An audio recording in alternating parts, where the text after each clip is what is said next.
Welcome back to my channel Quirky Meeky. இன்னைக்கு நீங்க என்னோட சிஸ்டரோட பர்த்டே செலிப்ரேஷனும் பிளஸ் அவளுக்காக நாங்க என்ன கிஃப்ட் பண்ணோம் பிளஸ் அவளோட பர்த்டே கேக்குக்கு நான் எப்படிலாம் டெக்கரேட் பண்ணிருக்கேன்னு சொல்றது பத்தி தான் இந்த வீடியோல நீங்க பார்க்க போறீங்க. எஸ், அவளோட பர்த்டேக்கு நானும் என்னோட ஹஸ்பண்டும் சேர்ந்து ஒரு ஹேர் ஸ்ட்ரைட்னர் தான் கிஃப்ட் பண்ணியிருந்தோம். இது பிலிப்ஸோட ஹேர் ஸ்ட்ரைட்னர். இது பத்தின ரிவ்யூ வந்து நாங்க உங்களுக்கு தனியா ஒரு வீடியோல போடுறேன். இது அவளுக்கு ரொம்ப நாளா கேட்டுட்டு இருந்த ஒரு கிஃப்ட். ஸோ இது நாங்கள் சர்ப்ரைஸிங்காக அவளுக்கு கொடுத்தோம். ரொம்ப ஹாப்பியாவா இந்த கிஃப்ட்டு பார்த்ததும். அண்ட் தென் வந்து அவளுடைய பர்த்டே செலிப்ரேஷன்ஸை வந்து நாங்கள் பிகின் பண்ணியிருந்தோம். டெக்கரேஷன்ஸ்லேருந்து கேக் பண்ணுறதுலேருந்து எல்லாமே நானே தான் பண்ணேன். என்னோட ஹஸ்பண்ட் அண்ட் ஃபேமிலி மெம்பர்ஸ் எல்லாருமே வந்து ஹெல்ப் பண்ணாங்க. ஸோ கேக் பார்த்தீங்க அப்படின்னா யூஸ்வலாகவே நான் வந்து பேக் பண்ணுறதோட சரி, இது வரைக்கும் நான் வந்து க்ரீம் ஃப்ராஸ்டிங் பண்ணது கிடையாது. ஸோ அவளோட பர்த்டேக்கு நான் வந்து க்ரீம் ஃப்ராஸ்டிங் பண்ணலாம்னு சொல்லிட்டு ஒரு பக்கத்தில் இருக்க லோக்கல் ஒரு சூப்பர் மார்க்கெட்டில் போயிட்டு இந்த மாதிரி ஒரு அமுல் ஃப்ரெஷ் க்ரீம் தான் வாங்கிட்டு வந்திருந்தேன். ஸோ இது வந்து பிளெண்டர் என்கிட்ட இல்லாததுனால ஒரு மிக்சி ஜாரில் எப்படி இதை வந்து உங்களுக்கு பண்ணணும் அப்படின்னு சொல்லிட்டு இன்னைக்கு காட்டியிருக்கேன். ஸோ மிக்சி ஜார் வந்து நீங்கள் என்ன பண்ணணும்னா வந்து ஃப்ரீசரில் ஒரு 4 hours வந்து நீங்கள் ஃப்ரீஸ் பண்ணி வச்சுக்கணும். ஸோ அதுக்கப்புறம் இந்த மாதிரி அந்த அமுல் க்ரீமில் எது வரைக்கும் திக்காக இருக்கோ அந்த க்ரீம் மட்டும் நீங்கள் போட்டுக்கோங்க. கீழே வந்து கொஞ்சம் லிக்விட் இருக்கும், அது நீங்க யூஸ் பண்ணக்கூடாது. ஸோ அது வந்து நீங்க நல்லா ஒரு 10 minutesக்கு நல்லா வந்து ஃப்ராஸ்ட் ஆகுற வரைக்கும் கிரைண்ட் பண்ணிக்கோங்க. ஸோ அதுக்கப்புறம் என்ன பண்ணுறேன்னு பார்த்தீங்கன்னா, அந்த கேக் வந்து நான் பேக் பண்ணி வச்சது. இது வரைக்கும் நீங்கள் கேக் எப்படி பேக் பண்ணணும்னு தெரியாது அப்படின்னா என்னுடைய சேனலில் நான் ஆல்ரெடி ஒரு வீடியோ சாக்லேட் கேக் பற்றி போட்டிருக்கேன். ஸோ அதோடைய லிங்க்கும் இந்த டிஸ்கிரிப்ஷன் பாக்ஸில் போடுறேன், நீங்கள் போய் பாருங்கள். ஸோ இந்த மாதிரி பீட் பண்ணிக்கணும். நான் பண்ண அந்த கிரைண்ட் பண்ணி வச்ச வந்து க்ரீமை வந்து இந்த மாதிரி பீட் பண்ணிக்கிட்டேன். ஆக்சுவலி அன்னைக்கு கொஞ்சம் வந்து எனக்கு திக்காக வரல. நான் இது வந்து சரி உடனே பண்ணணும் அர்ஜென்சியில் இருந்ததுனால கொஞ்சம் லிக்விடாக செமி லிக்விடாக இருந்தாலும் நான் பண்ணலாம்னு சொல்லிட்டு பண்ணிட்டேன். ஸோ கேக்கை வந்து ஹாஃபாக நீங்கள் டிவைட் பண்ணிவிட்டு கட் பண்ணிவிட்டு இந்த க்ரீம் அதில் போட்டுட்டு மேலே வந்து இன்னொரு ஹாஃபை வச்சு க்ளோஸ் பண்ணிடணும். இதுக்கும் மேலே வந்து நாங்கள் க்ரீம் ஃப்ராஸ்டிங் போட்டு அதை அழகாக டெக்கரேட் பண்ணியிருந்தோம். நீங்கள் இப்போ பார்ப்பீங்க. ஸோ மேலே அந்த க்ரீம் ஃப்ராஸ்டிங் போட்டு நல்லாவே வந்து ஃபுல்லாக வந்து கவர் பண்ணிடுங்க. கவர் பண்ணிவிட்டு என்கிட்ட சாக்கோ சிப்ஸ் இருந்துச்சு, நான் வாங்கியிருந்தேன் அவர் பர்த்டேக்காக. ஸோ அதை வச்சும் அண்ட் தென் வந்து டைரி மில்க் ஷார்ட்ஸ் வந்து நான் நிறைய பர்ச்சேஸ் பண்ணியிருந்தேன்.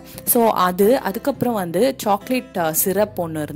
ஸோ இதெல்லாம் வந்து உங்களுக்கு கேக்ல ரொம்ப இன்ட்ரெஸ்ட் இருக்கு, நீங்களே பேக் பண்ணணும்னு இன்ட்ரெஸ்ட் இருக்குன்னா இதெல்லாம் நீங்க வாங்கி வச்சுக்கலாம். ஃப்ரிட்ஜில் வச்சுக்கிட்டீங்கன்னா உங்களுக்கு ரொம்ப நாள் கெடாம இருக்கும்.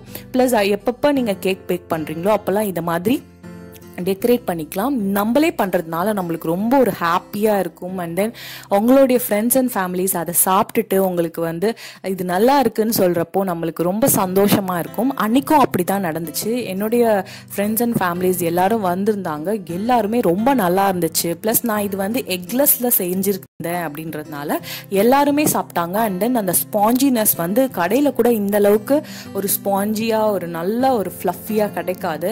ஸோ பார்த்தீங்கன்னா நான் எந்த மாதிரி டெக்கரேட் பண்ணியிருக்கேன்னு தெரியும்.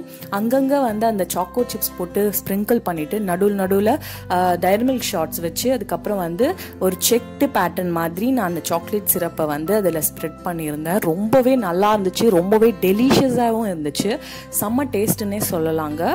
ஸோ இந்த மாதிரி ஒரு கேக் நீங்களும் ட்ரை பண்ணி பாருங்க. அதுக்காக தான் நான் இந்த வீடியோவில் இதை ஆட் பண்ணியிருக்கேன். ஸோ இந்த வீடியோ உங்களுக்கு ரொம்ப பிடிச்சிருக்கும்னு நினைக்கிறேன். அண்ட் தென் பார்த்தீங்க அப்படின்னா இந்த பர்த்டே செலிப்ரேஷன் தான் பண்ணினோம். அவளுடைய பர்த்டே, அதாவது அவளுக்கு அன்னைக்கு 22nd பர்த்டே. ஸோ என்னோட ஃபேமிலி சர்க்கிள் ஒரு க்ளோஸ் ரிலேட்டிவ்ஸ் மட்டும்தான் வந்திருந்தோம். ரொம்பவே ஃபன்னாக போச்சு அன்னைக்கு டே. ஸோ இந்த மாதிரி டெக்கரேட்லாம் பண்ணியிருந்தோம். ஜஸ்ட்டு வந்து பலூன்ஸ்லாம் கட்டி ஜஸ்ட் அவளுக்கு வந்து ஹாப்பியாக ஃபீல் பண்ணணும் அப்படின்றதுக்காக நாங்கள் அந்த மாதிரி செலிப்ரேட் பண்ணியிருந்தோம். நானும் என்னோட ஹஸ்பண்ட் தான் அது மெயினாக பண்ணதே. அண்ட் அதில் பார்த்தீங்கன்னா கொஞ்சம் சின்னதாக கேண்டில்ஸ் வச்சு அவளுக்கு வந்துட்டு ஒரு ரொம்பவே அந்த பர்த்டே செலிப்ரேஷனை நல்லா ஃபீல் பண்ண வைக்கணும் அப்படின்றதுக்காக. ஸோ இப்போ பார்த்தீங்க அப்படின்னா இது வந்து ஒரு லைக் புஷ்பான் மாதிரி ஒரு ஒரு தீம் செட்டப் பண்ணியிருந்தோம். ஸோ அது வந்துட்டு ரெண்டாவது நாங்கள் ஃபயர் பண்ணும்போது அது கொஞ்சம் மிஸ் ஆயிடுச்சு. அது மாதிரி நான் என்ன சொல்ல வரேன் அப்படின்னா, இது மாதிரி நீங்கள் வீட்டில் ட்ரை பண்ணாதீங்க. குழந்தைங்கள்லாம் இருக்கும் போது அது வந்து ரொம்பவே சேஃப் இல்லைன்னு தான் நான் சொல்லுவேன். ஸோ அதுக்காக தான் இந்த கிளிப்பிங் உங்களுக்கு ஆட் பண்ணியிருக்கேன் பாருங்கள். ஸோ இதை வந்து ஃபர்ஸ்ட்டு லைட் பண்ணும் போதே கொஞ்சம் பயந்து என்னோட சிஸ்டர் தள்ளி போனா நீங்கள் பார்த்துட்டீங்கல்ல. செகண்ட் ஒன் லைட் பண்ணும்போது பாருங்கள் அது கீழே விழுந்துரும். ஸோ அது வந்துட்டு எனக்கு தெரிஞ்சு அது ரொம்ப அன்சேஃப். நான் இது வந்து வாங்கும் போதே சொன்னேன் என்னோட ஹஸ்பண்ட் கிட்ட வேண்டான்னு சொல்லிட்டு. பட் அவர் தான் கேட்கல. பார்த்தீங்கன்னா கீழே விழுந்துடுச்சு. ஸோ அவர் தான் கேட்கல, இது வச்சா நல்லா இருக்கும்னு சொன்னார். ஸோ இஃப் இன்கேஸ் அங்கே பக்கத்தில் ஏதாவது குழந்தையோ இல்லை ட்ரெஸ்ஸு அந்த மாதிரி இருந்திருந்தால் அப்போ ரொம்பவே ஏதாவது ஆயிருந்திருக்கும். ஸோ அதுக்கப்புறம் அந்த பர்த்டே செலிப்ரேஷன் ரொம்ப நல்லா போச்சு. ஸோ இந்த வீடியோ உங்களுக்கு ரொம்ப பிடிச்சிருக்கும்னு நினைக்கிறேன். ரொம்ப நாள் கழிச்சு நான் வீடியோ பண்ணுறேன். கண்டிப்பாக இதுக்கப்புறம் வந்து நான் ஃப்ரீக்வெண்ட்டாக வீடியோஸ் போடுவேன். ஸோ இந்த வீடியோ உங்களுக்கு ரொம்ப பிடிச்சிருந்தா மறக்காமல் என்னோட சேனலை சப்ஸ்கிரைப் பண்ணிடுங்க. இந்த வீடியோ பிடிச்சிருந்தா லைக் பண்ணுங்க. அண்ட் தென் உங்கள் ஃப்ரெண்ட்ஸ் அண்ட் ஃபேமிலிஸோட இந்த வீடியோவை ஷேர் பண்ணுங்க.